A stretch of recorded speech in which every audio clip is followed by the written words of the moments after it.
قندیل کا شوہر پچھلے 10 سال سے اٹلی کے شہر وینس میں مقیم تھا۔ اس نے بہت کوشش کی کہ اپنی بیوی کو اپنے پاس بلا لے، لیکن بیوی کا ویزا نہ بن سکا۔ وہ بیوی کی جدائی برداشت نہیں کر سکتا تھا، لہٰذا اس نے بیوی کو غیر قانونی طریقے سے اٹلی بلانے کا فیصلہ کیا۔ اس نے اپنی بیوی کو سمجھایا اور بیوی بھی ڈھنکی کے لیے رضامند ہو گئی۔ قندیل جانتی تھی کہ ڈھنکی کوئی آسان معاملہ نہیں، لیکن پھر بھی وہ تیار تھی۔ وہ جانتی تھی کہ وہ ایک مشکل سفر پر روانہ ہونے والی ہے۔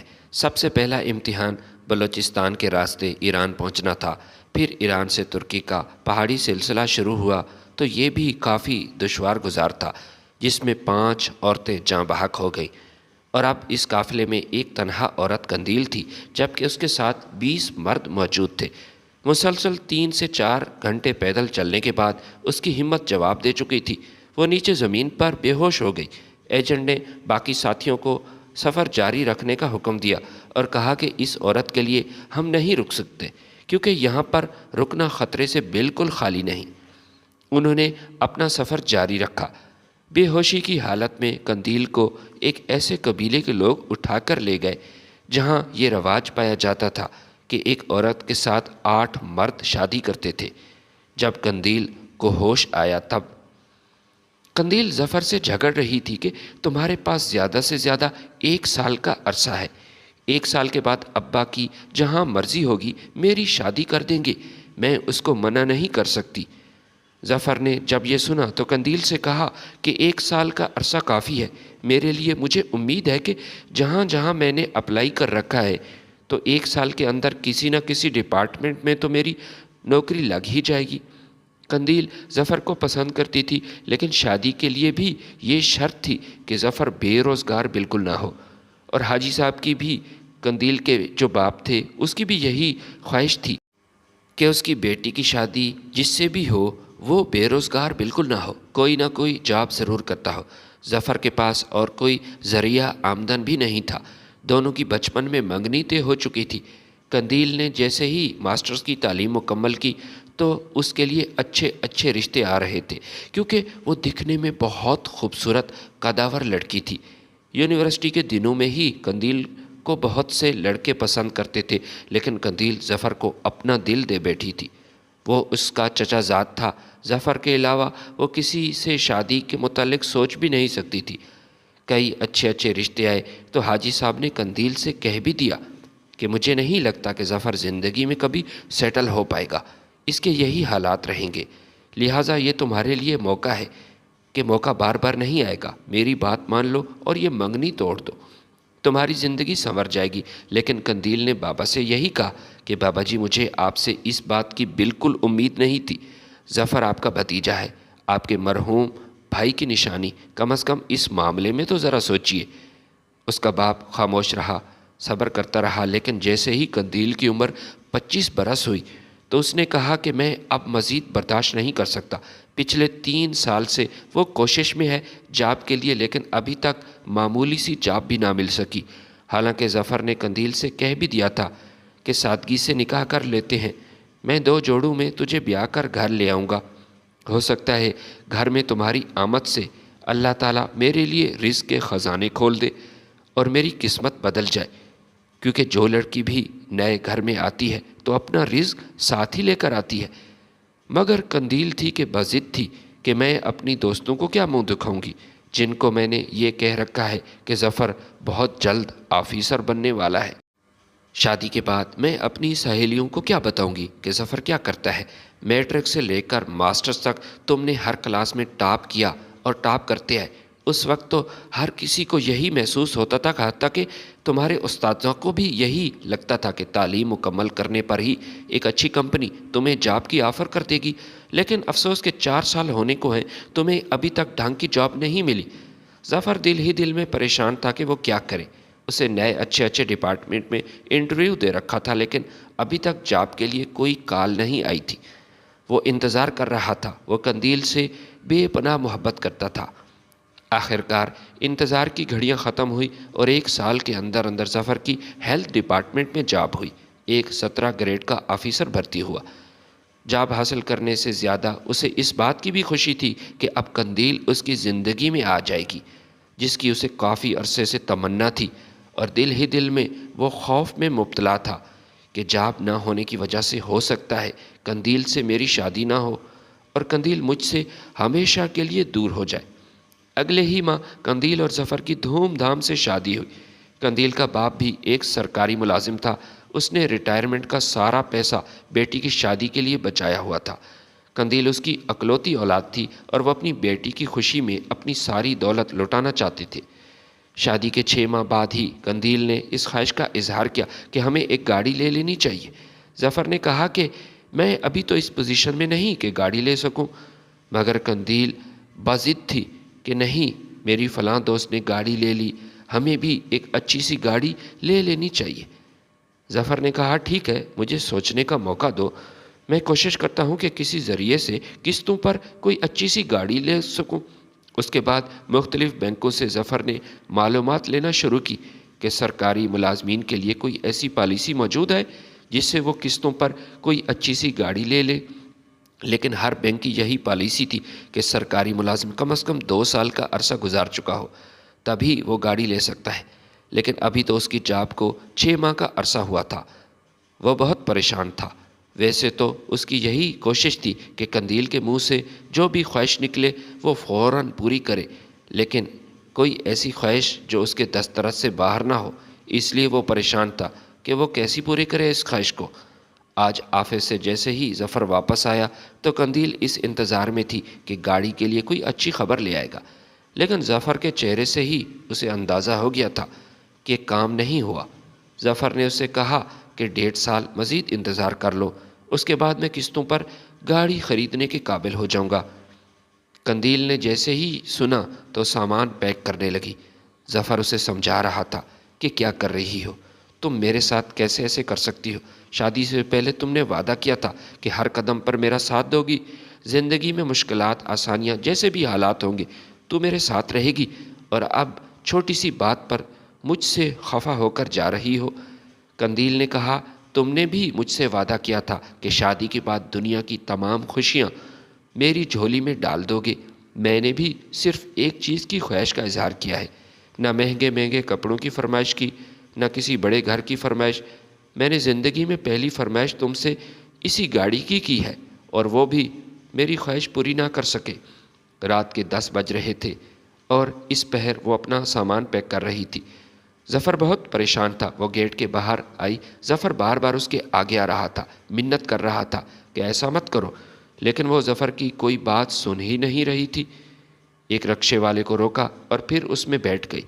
ظفر نے زندگی میں پہلی بار اپنے آپ کو بہت بے بس محسوس کیا تھا کہ اتنے اچھے سکیل کی نوکری کے باوجود میں اپنی بیوی کو خوش نہ رکھ سکا۔ اس سے زیادہ میں کیا کروں؟ ساری رات وہ ٹھیک سے سو نہ پایا۔ صبح صبح آفس جانے کی بجائے وہ سسر کے گھر گیا۔ اپنی بیوی کو واپس لانے کے لیے اس نے دروازے پر دستک دی تو تیمور صاحب نے دروازہ کھولا، اندر آنے کو کہا۔ اس کے بعد ظفر سے کہا دیکھو ظفر میاں، میری بیٹی نے کوئی غلط فرمائش نہیں کی۔ آج کل ایک مڈل کلاس فیملی کے لیے گاڑی لینا کوئی بڑی بات نہیں، اور ماشاءاللہ اب تو تمہاری جاب ہے، تم ایک اچھی سی گاڑی ارینج کر سکتے ہو۔ ظفر نے کہا چچا جی، آپ یہ بات اچھی طرح جانتے ہیں کہ ماہانہ تنخواہ ملنے پر کتنے اخراجات ہیں جو میں نے ادا کرنے ہوتے ہیں، اور ایک تنخواہ سے میں ایک گاڑی کیسے خرید سکتا ہوں؟ قسطوں پر گاڑی لینے کی بھی کوشش کی تھی، لیکن اس کے لیے بھی 2 سال سے زیادہ عرصے کا جاب کرنا ضروری ہے۔ تیمور صاحب نے مسکرا کر کہا کمال کرتے ہو میاں، تم جس ڈپارٹمنٹ میں جاب کرتے ہو لوگ تو کچھ ہی سالوں میں کروڑ پتی بن جاتے ہیں، اور تم ہو کہ ہزاروں کی تنخواہ لینے کے علاوہ تجھے کوئی اور راستہ نظر ہی نہیں آتا۔ تیمور صاحب کی بات سن کر ظفر نے کہا کہ میں آپ کی بات کا مطلب نہیں سمجھا۔ تیمور صاحب نے کہا دیکھو ظفر میاں، میں تجھ سے زیادہ بے وقوف زمانے میں نہیں دیکھ پایا، تمہیں کچھ نہیں بتاؤں گا، بس میں نے اشاروں میں تجھے کچھ بتا دیا ہے کہ کس طرح تم کم عرصے میں دولت مند شخص بن سکتے ہو اور اپنی خواہشات پوری کر سکتے ہو، صرف اپنی اس جاب کی وجہ سے۔ باقی اس بارے میں مزید معلومات تمہیں اپنے ڈپارٹمنٹ کے لوگ اور دوست دیں گے۔ ظفر کو کچھ سمجھ نہیں آ رہی تھی کہ اس کے چچا نے کیا کہا۔ اس نے اپنے چچا سے درخواست کی کہ قندیل کو میرے ساتھ روانہ کیجیے، لیکن وہ بھی قندیل کی طرح بضد تھا۔ نہیں، قندیل اب اس گھر سے نہیں جائے گی۔ تم اسے ایک گاڑی گفٹ کرو گے اور اس کی یہ معصومانہ خواہش پوری کرو گے، تب ہی وہ تمہارے ساتھ جائے گی۔ ظفر وہاں سے واپس آیا، اس کے بعد کچھ سوچ میں پڑ گیا کہ اس کے چچا کس بات کی طرف اشارہ دے رہے تھے۔ آج شام کو وہ اپنے دوست عظمت سے ملا، دونوں چائے کے ہوٹل پر بیٹھے تھے۔ عظمت نے اپنے دوست کے چہرے کی طرف دیکھا تو کہا، کیا بات ہے یار، کافی عرصے سے تمہیں دیکھ رہا ہوں کہ تم اداس ہو، کوئی تو بات ضرور ہے۔ اگر کوئی پریشانی ہے تو میرے ساتھ شیئر کرو، میں تمہارا دوست ہوں، مجھ سے جو ہو سکا میں تمہاری مدد کروں گا۔ ظفر نے عظمت سے کہا کہ بھائی کیا پوچھتے ہو، کوئی ایک پریشانی ہو تو بتاؤں۔ جاب حاصل کرنے کے بعد میں تو یہی سمجھ رہا تھا کہ اب سب کچھ سیٹ ہو جائے گا، لیکن بیوی نے اچانک گاڑی کی فرمائش کر دی۔ اب خود بتاؤ، اس مہنگائی کے دور میں اس کو گاڑی کیسے لا کر دے سکتا ہوں؟ عظمت نے کہا، آپ کے چچا کو بھی اس بات کے لیے سوچنا چاہیے، وہ آپ کے بڑے ہیں، باپ کی جگہ ہیں، وہ اپنی بیٹی کو سمجھائیں۔ تو ظفر کہنے لگا، چچا جان بھی اپنی بیٹی کے ساتھ ہی دے رہے ہیں، چچا بچپن سے مجھے پیار کرتے تھے، میں یہی سمجھتا تھا کہ چچا میرے بہت بڑے دوست ہیں۔ والد کی وفات کے بعد چچا نے میرا بہت خیال رکھا، ہر مشکل میں میرا ساتھ دیا، لیکن جیسے جیسے وقت گزرتا رہا چچا کے رویے پر حیران تھا۔ اب اس مشکل کی گھڑی میں میرا ساتھ دینے کی بجائے اپنی بیٹی کا خیال رکھ رہے ہیں۔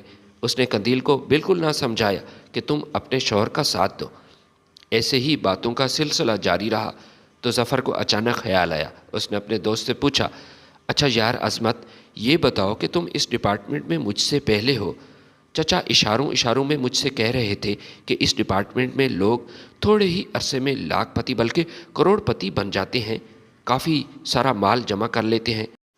وہ مجھ پر طنز کر رہے تھے کہ تم نے اپنے اس ڈپارٹمنٹ سے کوئی فائدہ نہیں اٹھایا۔ عظمت مسکرانے لگا، کہا، میں آپ کے چچا کا اشارہ سمجھ چکا ہوں۔ آپ کا چچا آپ سے یہی چاہتا ہے کہ آپ رشوت لیں، شہر کے بڑے بڑے سٹورز ڈپارٹمنٹ میں جا کر ان کے پروڈکٹ پر اعتراض کریں۔ ویسے تو رشوت تقریباً تمام سرکاری محکموں میں جاری ہے، لیکن ہیلتھ ڈپارٹمنٹ میں سب سے زیادہ رشوت لی جاتی ہے۔ یہی وجہ ہے کہ یہ بات کر رہے تھے۔ اپنے دوست کی یہ بات سن کر ظفر حیران ہوا۔ وہ اپنے چچا کے اس اشارے پر بھی حیران تھا، جو بچپن میں ہی اسے اخلاقیات کا درس دیتا تھا۔ اسے ابھی تک چچا کی وہ باتیں یاد تھیں کہ بیٹا، کبھی اپنے ضمیر کا سودا مت کرنا۔ اگر انسان کا ضمیر مردہ ہو جائے تو وہ زندہ لاش کی مانند ہے، اس کے جینے کا کوئی مقصد نہیں رہتا۔ بیٹا، اگر تم حق پر ہو اور باقی ساری دنیا تمہارے خلاف ہو جائے، تب بھی تمہیں پریشان ہونے کی ضرورت نہیں، کیونکہ حق اور سچ کا ساتھ دینے والا اللہ کا سپاہی بن جاتا ہے، پھر اللہ تعالیٰ ہی اس کی مدد کرتا ہے اور اس کے ساتھ رہتا ہے۔ یہ وہ تمام باتیں تھیں جس کی وجہ سے وہ اپنے چچا کو اپنا ہیرو سمجھتا تھا، اپنے باپ سے بھی زیادہ اس کی عزت کرتا تھا، لیکن آج وہی شخص ظفر کو رشوت لینے پر اکسا رہا تھا۔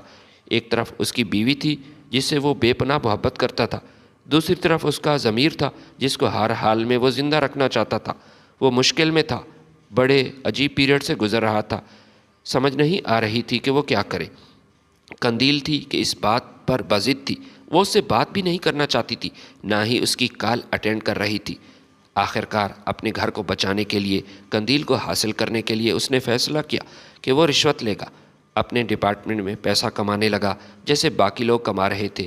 کچھ ہی مہینوں میں اس کے پاس کافی پیسہ جمع ہو گیا، اتنا کہ وہ اچھی سی گاڑی لے سکتا تھا۔ گاڑی لینے کے بعد وہ اپنے چچا کے گھر قندیل کو لینے آیا۔ قندیل کھڑکی سے دیکھ رہی تھی کہ ظفر گاڑی پر اسے لینے آیا ہے۔ وہ دل ہی دل میں خوش تھی۔ تیمور صاحب بھی خوشی سے پھولے نہیں سما رہے تھے کہ اس کا داماد ایک اچھی سی گاڑی کا مالک بن چکا ہے۔ دونوں باپ بیٹی بہت خوش تھے، اور اس کے بعد وہ قندیل کو لے کر واپس گھر آیا۔ وہ قندیل کو واپس گھر تو لے آیا، لیکن قندیل نے محسوس کیا کہ ظفر کافی پریشان ہے۔ اس کے چہرے کی پریشانی کو پڑھا جا سکتا تھا، اور وہ پڑھ سکتی تھی، وہ اسے اچھی طرح جانتی تھی۔ وہ قندیل سے کم باتیں کرتا، ہر وقت بجھا بجھا سا رہتا۔ کئی دنوں تک ایسا چلتا رہا۔ ایک دن قندیل نے معذرت کی، اپنے شوہر سے معافی مانگی کہ میں نے بلا وجہ آپ کو پریشان کیا، اس خواہش کی وجہ سے آپ کافی پریشانی میں مبتلا ہوئے۔ سچ پوچھیں تو میں دل ہی دل میں بہت شرمندہ تھی اور چاہتی تھی کہ واپس آپ کے پاس آ جاؤں، لیکن ابا جان کی وجہ سے میں مجبور تھی۔ ابا جان نے بھی مجھے کہہ دیا تھا کہ اب اگر تم نے فرمائش کی ہے تو صبر کرو اور اس فرمائش سے پیچھے مت ہٹنا۔ ظفر نے قندیل سے کہا کہ میں اس لحاظ سے پریشان بالکل نہیں کہ تو مجھ سے خفا ہو کر چلی گئی، پریشانی مجھے یہ ہے کہ رشوت لینے لگا ہوں، رشوت خور بن چکا ہوں۔ مجھے بہت خوف محسوس ہوتا ہے، انہی رشوت کے پیسوں سے میں نے گاڑی خریدی اور گھر کا راشن بھی انہی پیسوں سے آ رہا ہے۔ اب مجھے اس بات کا ڈر ہے کہ اگر ہم حرام کا لقمہ کھا رہے ہیں تو کل کو ہماری اولاد بھی اس پر اثر پڑے گا۔ جب قندیل نے یہ سنا تو کافی غصہ ہوئی کہ تم نے رشوت کیوں لی؟ وہ کہنے لگی کہ میں مجبور تھا، تمہیں کھونا نہیں چاہتا تھا۔ چچا کی طرف سے مجھے باقاعدہ دھمکی مل رہی تھی کہ اگر اس کی خواہش پوری نہیں کر سکتے تو اسے بھول جاؤ۔ میں اپنی بیٹی کو تمہارے گھر ہرگز نہیں بھیجوں گا۔ قندیل کو بھی اپنے باپ پر افسوس ہوا اور اس کی سوچ پر بھی۔ اس نے اپنے شوہر سے کہا کہ اب جو ہو گیا سو ہو گیا، لیکن آئندہ آپ کوئی ایسا کام دوبارہ نہیں کریں گے۔ اگر آپ چاہیں تو اس گاڑی کو فروخت کر کے پیسے واپس کر لیں۔ ظفر نے کہا میں بھی یہی چاہتا ہوں، لیکن ایسا نہیں کر سکتا۔ پیسہ واپس کرنے پر بھی میں پکڑا جاؤں گا اور نوکری سے نکالا جا سکتا ہوں۔ خیر، ظفر نے آئندہ رشوت نہ لینے کا وعدہ کیا۔ پھر ان کے معاملات ٹھیک طریقے سے چلنے لگے، لیکن کچھ ماہ بعد آنے والا وقت ظفر کے لیے بڑا دشوار تھا، کیونکہ ظفر کی رشوت لینے والی سی سی ٹی وی ویڈیو کسی نے محفوظ کر لی اور پھر سوشل میڈیا پر وائرل کر دی۔ ظفر کے ساتھ ساتھ ہیلتھ ڈپارٹمنٹ کی بدنامی ہوئی اور اس کے بعد ظفر کو اپنی نوکری سے ہاتھ دھونا پڑا۔ ابتدا میں اٹھایا ہوا ہر غلط قدم بڑی تباہی کا باعث بنتا ہے۔ یہی حال ظفر کے ساتھ ہوا تھا۔ وہ اب صحیح ڈائریکشن پر چل پڑا تھا، لیکن کبھی رشوت نہ لینے کا وعدہ بھی کر چکا تھا، لیکن اس کا اٹھایا ہوا ایک غلط قدم اس کی نوکری کو لے ڈوبا۔ نوکری تو ہاتھ سے گئی، لیکن اس کے علاوہ جرمانہ بھی ہوا۔ اس نے گاڑی فروخت کر کے جرمانہ ادا کیا اور اس کے بعد ڈپریشن میں چلا گیا۔ قندیل اپنے شوہر کو ان حالات میں نہیں چھوڑ سکتی تھی، جبکہ اس کے باپ نے قندیل سے کہہ دیا تھا کہ گھر واپس آ جاؤ، یہ شخص اب کنگال ہو چکا ہے، تمہارے آنے والے دن بڑے سخت ہونے والے ہیں۔ مگر اس کے باوجود اس نے اپنے شوہر کا ساتھ دیا اور اپنے باپ سے کہا کہ میں واپس آپ کے پاس کبھی نہیں آؤں گی، میں ہر حال میں اپنے شوہر کا ساتھ دوں گی۔ کئی دنوں تک وہ کافی مشکل زندگی گزار رہے تھے، فاقے کاٹنے پڑے۔ اب حالات ایسے تھے کہ ایک وقت کا کھانا نصیب ہوتا تھا۔ ظفر کا ایک بچپن کا دوست طارق اٹلی میں تھا۔ ظفر نے جب اپنی دکھ بھری داستان اپنے دوست کو سنائی تو اس نے اپنے دوست کو اٹلی بلا لیا۔ ویزے کا انتظام بھی اس نے خود کیا۔ ظفر نے اس بات کا تذکرہ قندیل سے کیا تو وہ اداس ہو گئی، کہا کہ میں آپ کے بغیر کیا کروں گی۔ ظفر نے اسے اس بات کا یقین دلایا کہ کچھ ہی عرصے بعد میں بھی تمہیں وہیں بلا لوں گا۔ قندیل اس بات کے لیے رضامند ہو گئی اور پھر وہ اٹلی کے سفر پر روانہ ہوا۔ اٹلی میں حالات بڑے کشیدہ تھے۔ باہر سے آنے والے تمام لوگوں کے ویزے بند کر دیے گئے تھے۔ کئی سال کا عرصہ بیت چکا تھا۔ تیمور صاحب اپنی بیٹی پر زور دے رہے تھے کہ ظفر سے خلا لے لو، نہ اب وہ واپس آئے گا نہ ہی تمہیں اپنے پاس بلائے گا، مگر قندیل نے ایسا نہ کیا۔ کئی سال بعد ظفر نے قندیل سے کہا کہ میں تجھے غیر قانونی طریقے سے اٹلی بلانے کا منصوبہ بنا رہا ہوں، یہ سفر نہایت مشکل ہوگا، کیا تم اس لیے تیار ہو؟ قندیل نے روتے ہوئے کہا کہ میں آپ کو مزید جدا نہیں دیکھ سکتی، میں آپ کی جدائی برداشت نہیں کر سکتی۔ سفر چاہے جتنا مشکل ہو، لیکن آپ کے بغیر زندگی مجھ پر ویسے ہی مشکل ہوتی جا رہی ہے۔ ایک ماہ بعد قندیل ایک ایسے سفر پر روانہ ہوئی جس کے بارے میں وہ خود نہیں جانتی تھی کہ اس کے ساتھ کیا معاملہ پیش آنے والا ہے۔ بلوچستان بارڈر کے پہلے ایجنٹ نے اس کو ریسیو کیا اور ڈنکی لگا کر ایران میں داخل ہوئے۔ شروع میں ایسا محسوس ہو رہا تھا کہ بآسانی وہ اپنی منزل پر پہنچ جائے گی۔ اس کے قافلے میں 6 عورتیں 25 مرد شامل تھے، مگر جیسے جیسے ان کا سفر بڑھتا گیا مشکلات بڑھتی گئیں، حتیٰ کہ کچھ دن میں 5 عورتیں اور 6 مرد اس دنیا سے چل بسے۔ ایران سے وہ ترکی کے پہاڑی سلسلے میں داخل ہوئے۔ سردی کی وجہ سے لوگوں کی بری حالات، اور سب سے بری حالت قندیل کی تھی، کیونکہ وہ عورت تھی، کمزور تھی۔ پچھلے کئی گھنٹے سے وہ پیدل چل رہی تھی اور جب جسم نے اس کا ساتھ نہ دیا تو بے ہوش ہو کر پہاڑوں کے درمیان گر پڑی۔ کچھ لوگ ان کی مدد کرنا چاہ رہے تھے، لیکن ایجنٹ نے کہا کہ اس عورت کے لیے یہاں رکنا خطرے سے خالی نہیں، کیونکہ ایک ایسا قبیلہ پایا جاتا ہے جو ہمیں غلام بنا لیں گے۔ انہوں نے اپنا سفر جاری رکھا اور قندیل پہاڑوں کے درمیان تنہا لاوارث پڑی رہی۔ وہ کتنا وقت بے ہوش پڑی رہی خود نہیں جانتی تھی، لیکن جب اسے ہوش آیا تو اس نے اپنے آپ کو ایک بڑی سی جھونپڑی میں پایا جہاں بوڑھی عورت اسے تیار کر رہی تھی۔ اس کے کپڑے بدلے جا چکے تھے، ایسا لگ رہا تھا جیسے اس کی شادی ہو رہی ہے۔ جھونپڑی سے باہر دیکھا تو 8 مرد دلہا بنے ہوئے بیٹھے تھے، اس کے ساتھ شادی کے لیے تیار تھے۔ یہ ایک ایسا قبیلہ تھا جہاں یہ عجیب و غریب رواج پایا جاتا تھا کہ ایک عورت کے ساتھ 8 مرد شادی کریں گے، پھر جب عورت کی پہلی اولاد ہوگی تب ایک بڑا سا میلہ منعقد ہوگا۔ 8 شوہر آپس میں لڑائی جھگڑا کریں گے اور آخر میں زندہ بچ جانے والا شخص عورت کو اپنے گھر لے جائے گا۔ اس بوڑھی عورت نے اپنی تمام رسومات کے بارے میں اسے آگاہ کیا تھا۔ دلہن کے روپ میں وہ ایک پہاڑ کی چوٹی پر پہنچائی گئی جہاں اس کے سامنے 8 شوہر بیٹھے تھے۔ اس ذلت کی زندگی جینے سے اس نے موت کو ہی بہتر جانا۔ اس نے بوڑھی عورت سے ہاتھ چھڑایا، پہاڑ کی چوٹی سے گر کر اپنی جان دے دی۔ ظفر بھی نہیں جانتا تھا کہ اس کی بیوی کے ساتھ کیا معاملہ پیش آیا، وہ زندہ تھی یا پھر مردہ، وہ اس کے بارے میں کچھ نہیں جانتا تھا۔ ظفر آج بھی اپنے آپ کو کوستا ہے کہ اگر اس دن اس نے رشوت نہ لی ہوتی تو شاید قندیل اس کے ساتھ ہوتی، لیکن اب وقت گزر چکا تھا، وہ کچھ نہیں کر پایا۔